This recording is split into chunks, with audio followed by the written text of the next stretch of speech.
To tonight's original now, with in-depth reporting on a topic we've been watching. And tonight, it's an unexpected but powerful group which says they're fighting to protect the separation of church and state.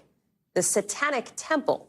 We told you about them before on this show. Remember, they're battling a lot of conservative movements by fighting for what they say is their members' religious rights. One issue we've seen them gain some traction on is abortion. They've sued states over access to it, even launching what they call the first ever religious abortion clinic network. Now, the Satanic Temple's taking on religion in schools, using new laws in several states to try and get Satanist ministers inside classrooms. Here's Maura Barrett. Tonight, the Satanic Temple wants to put its own ministers in public schools in both Florida and Oklahoma. It's a move in opposition to conservative lawmakers in those states voting to allow religious chaplains to serve in schools, essentially as counselors. Chaplains have a very specific role. 13 other states have proposed similar bills this year. The demonic-sounding group using this debate to push back on certain Christian ideals and its increasing overlap on public life. If they pass these bills, they're going to have to contend with ministers of Satan acting as chaplains within their school districts. Lucian Greaves, who uses a pseudonym to protect against threats, is a co-founder of the Satanic Temple. They are going to lose in court. The Constitution is unambiguous about this. You just cannot take a religious identity and cut it out from a public accommodation. They'll have to pay the attorney's fees, and frankly, they shouldn't be putting that kind of budget into this kind of culture war grandstanding BS. Though in its name, the temple doesn't worship Satan. Instead, describes itself as non-theistic and has become known for inserting itself into various culture wars as an opposition to hardcore Christian ideals. Whether you agree with them or not, they certainly are very thoughtful about their activism. What they're concerned about is how Christianity is privileged within an American society and has rights that other minority religious groups don't have.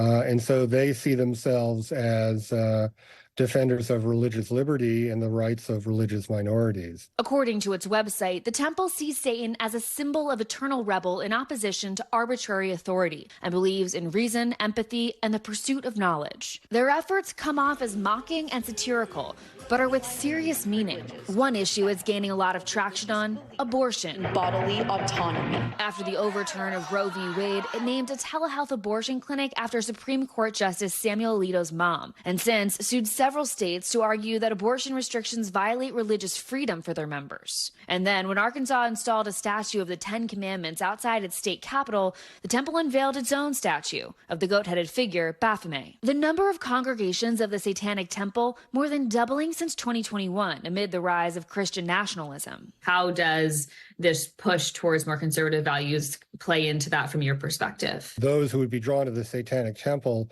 are particularly concerned about Christian overreach, and that there is this fear that somehow America, or at least parts of America, are becoming an evangelical Christian theocracy as opposed to a secular democracy. The temple sees strength in that awareness, in their mission, as they put it, to fight fire with fire.